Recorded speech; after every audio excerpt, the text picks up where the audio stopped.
One of the biggest problems people have with the origins debate is that people are simply not aware of the many views on the topic. For example, individuals exploring the interpretation of the creation account in Genesis 1 often encounter Hugh Ross's perspective, which posits the days of creation represent millions and even billions of years rather than literal 24-hour days. They read passages in Genesis and consider Ross's explanations, finding them persuasive and concluding that this view provides a coherent reconciliation between scripture and scientific evidence. Many of these people don't look at the other views. That settles it to them. On the other hand, there are lots of people that do read the scholars, are aware of views like John Walton's or Jack Collins, two scholars who think the days of Genesis are literal but don't believe in a young earth. But these people who take Hugh Ross's view have issues with each one and think the Hugh Ross view is much better than each individual one, and therefore conclude the days of Genesis must be long ages, even though they are much more diligent than the people who have only spent 5 minutes looking at the topic before making life-changing decisions.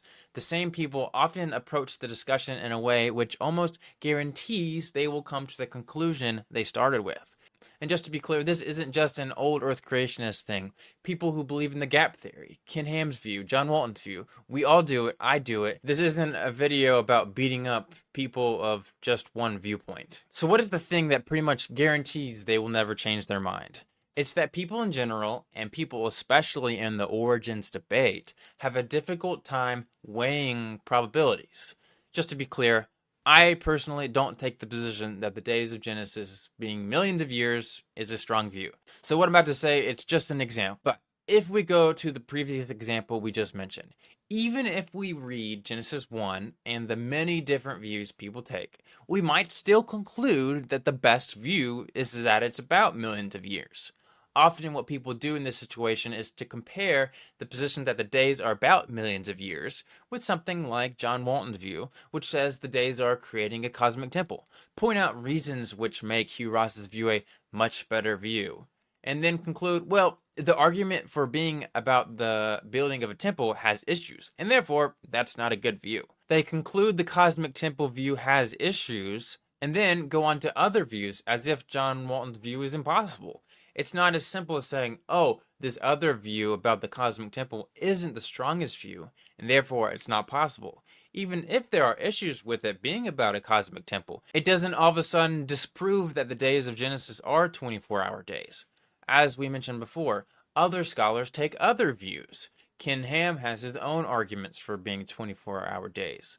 Jack Collins argues it's a metaphorical cosmic work week, and there are many others. As long as these other views that we mentioned are still possible, like it being about a cosmic temple, they don't even have to be good views. As long as they're possible, they collectively could be reason to think that the days aren't millions of years.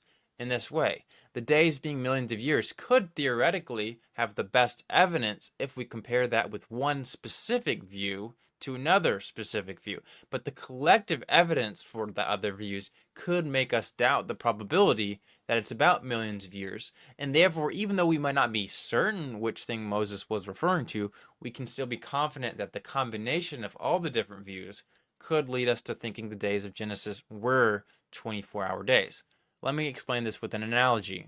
Imagine a courtroom scenario where a renowned detective, call him Hugh, presents his case regarding a high-profile crime. He meticulously lays out the evidence, pointing to a suspect whom he believes is the sole perpetrator, based on strong forensic data and eyewitness testimonies. We'll call this perpetrator Gramps.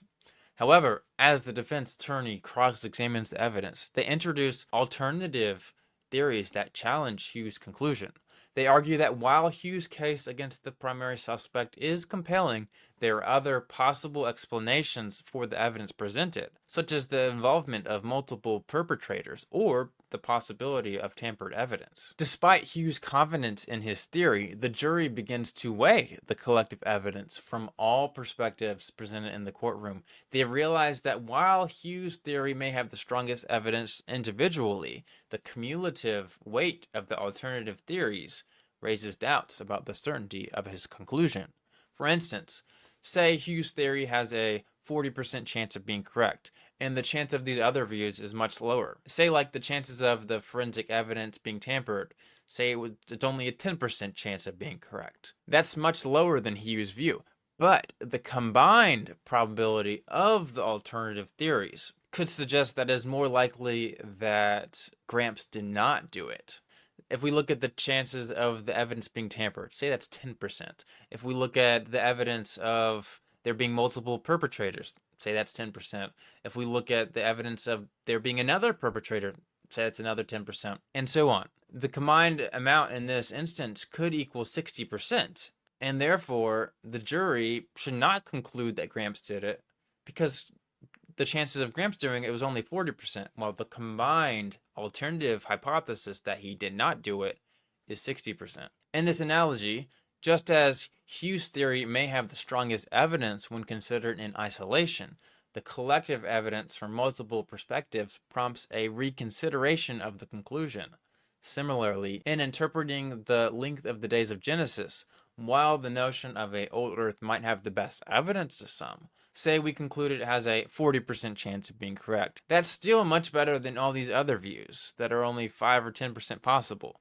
But if we put all of those views together, that shouldn't make us conclude that Moses was intending for it to refer to millions of years. We can still hypothetically have a situation where the best individual view is that it's millions of years, but still say it's most likely that Moses was not referring to millions of years. Of course, this is just an example, but people do this in all discussions of the topic, whether it be Romans 5, Acts 17, 1 Corinthians 15, about Adam. People assume that because we conclude one view isn't the best, that it doesn't matter anymore. No, many weak views can combine to make one individual view unlikely. If you found value in this video, you should check out my video with Marcus Ross, where we talk about the best evidence on whether the days of Genesis are actually 24-hour days.